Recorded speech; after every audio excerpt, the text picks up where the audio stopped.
Hey guys, welcome to Secrets of the Masters, and thank you for watching this video today. So I want to talk a little bit about, before we jump into the video, about time. So we have a limited amount of time on this planet. Like most of us probably only have 50, 60 years left, maybe. And it's important we think about how we're using that time. So there's this concept called memento mori. It's about the knowledge. It's about remembering death, remembering that we will die. It's about mortality. And how are you using that time? What are you doing in your spare time? I mean, we have to work, we have to do things to make a living. And I'm always trying to set up my life to where I don't have to work as much, and I can do more of what I want, be more creative. But depending on how much free time you have, we have different options on what we can do with it. And how we use that time can make a difference to our family, to our legacy, and to what kind of mark you want to leave on the world. So as you go in this video, remember to watch it all the way through so it can dig into your subconscious and stick there. So you can start implementing it without you even realizing it in your life. It's kind of like an affirmation. You say a certain phrase that sticks in your mind, and you start to actually embody it after a certain amount of time. This is what these videos are in a way. They're a type of motivational affirmation. So I want you to do that and think about memento mori. Think about what you want people to write on your gravestone. All right. It's kind of dark, but in a way it's not. It kind of motivates you to stay focused on what's important in your life. So that's it for today. Be sure to like and subscribe. And I'm going to let you jump into the video now. Thanks, guys. What do you do when the thing that you didn't ask for happens in your life in the shifting seasons? Everybody know what to do when everything goes right. Everybody know to show up and give everything they got when the sun shines. Everybody, when they get what they want, they're going to come and they're going to be great. You can find yourself stressed out. You can find yourself depressed, mentally fragile because of the experiences, the turbulence that you have gone through. But there's very few people that reach deep down and got the character that in the midst of opposition, in the midst of a challenge, to look at it with the right perspective, and not only look at it with the right perspective, process it the right way, and figure out a way to use it. Setbacks will happen. When they do, it's okay to get depressed, it's okay to cry, it's okay to go home, but eventually you have to get over it and move on. The greatest people who ever walked this planet constantly had setbacks in life and failures. Constantly. What is it that will make it worth it for you? When you want to give up, and things are working against you, to face the rejections, what is it that will make it worth it for you? To brainstorm and not be intimidated and say, I can do this. What is it that will make it worth it for you to know your vitamin, that you become empowered by it? What is it that will make it worth it for you to raise the bar on yourself and say, I got some more stuff in me, when you want to keep driving past the office because of the stress? What is it that will help you get back up again? And most people stop at failure. We've all failed at things. It's the most powerful tool you can use, but it all depends on how you use it. Some of us choose to stay down, but it's that motherfucker who constantly gets up as fast as they can. Those are the motherfuckers that make it in life. There is a blessing in everything. Behind every moment of adversity in your life, there is a blessing and a lesson. Every moment of adversity has those two things. Pain always leaves a gift. Always.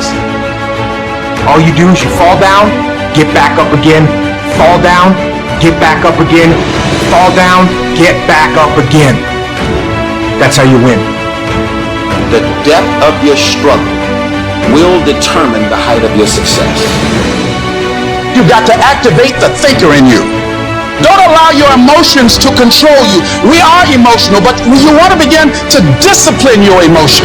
If you don't discipline and contain your emotions, they will use you.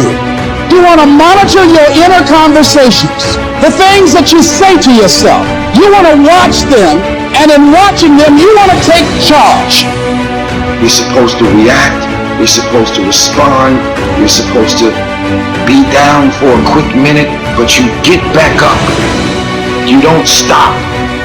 Oh, you really don't feel like it. You really don't need to do it. Forget all that. That's that inner conversation. Oh, you don't need to worry about trying to go into your own business. Forget that. You can't do that. What if you lose everything you've got? That inner conversation that stopped you from doing the things you want to do less, don't do that. Forget all that. And then I said, shut up. You'll get scared sometimes. Your mind will go blank on you. You've got to learn to stand up to yourself inside yourself and short circuit, override that conversation that's always going on. 85% of what that conversation will tell you is negative. It will tell you you're tired when you really are not tired. It will tell you you can't do it. It will fill you with fear. So you've got to watch that conversation. And when you find it going on, you've got to stand up to it and say, I'm going to do this anyhow. I'm afraid, but I'm afraid not to do it. And I'm not going to let you stop me. You keep standing. No matter how rough the sea, you keep standing. No matter what, you don't give up. You got to stand up inside yourself sometimes and say, shut up. Some people you will allow to unnerve you. You can't do this. You don't have everything it takes. Shut up. I have got to do it. That's why you've got to learn to make a conscious, deliberate, determined effort to stand up inside yourself, working on yourself, watching that inner dialogue. It will determine the quality of your life. The biggest challenge that you will have in life is you. Because there's no enemy within. The enemy outside can do us no harm. You've got to sell yourself every day on your abilities, on what you're doing, on the goal that you want to reach. You're bombarded with negative stuff every day that beats you down, and you will find yourself unconsciously engaged in self-destructive behavior. If you don't program yourself, life will program you. It takes a lot of guts to pick yourself up when you experience setbacks and people don't see the vision. And you might lose your job. It takes a lot of guts. You don't have nothing but lint in the corner of your pocket. You're out there talking about living your dream. And people laughing at you. And they're doubting you. People are going to think you're crazy. And sometimes you're going to think you're crazy. You're going to question yourself. It takes guts, ladies and gentlemen. No guts, no glory. Most people, when they hear no or they're rejected, it takes their power away. And they become discouraged. They lose their spirit. They lose their energy. They stop. No. When you're facing those rejections day in and day out, don't say, I had a bad day today. Say, I had a character-building day. Don't complain. Don't talk negative. Average people use their time to complain. Average people talk problems. The greats talk solutions. Live your life with passion, with some drive. Decide that you're going to push yourself. You want to live life with energy and passion. You want to be happy. You got a lot to be thankful for.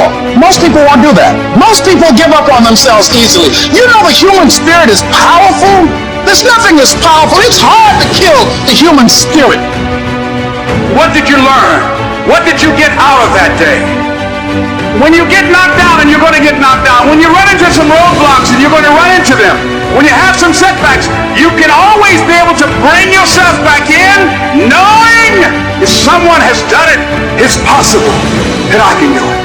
You've got to be willing to face rejection and no again and again and again, defeat again and again and again, and every time life knocks you down, you jump up and say, it's not over until I win.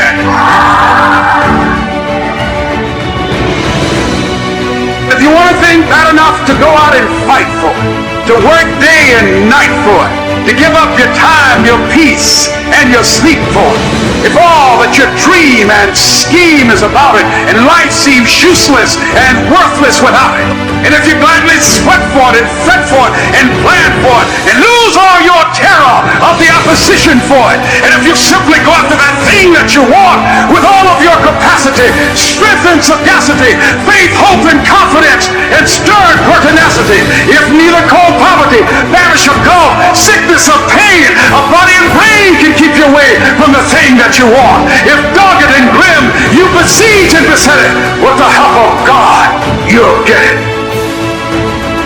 You gotta get this beast mode. Everything about you have to say, I ain't playing. If it's to have, I'm gonna get it. And I ain't leaving none of it behind. It's mine. Beast mode. If you want to get your butt out to bed, ride from sunup to sundown, you can have the life that other people dream of.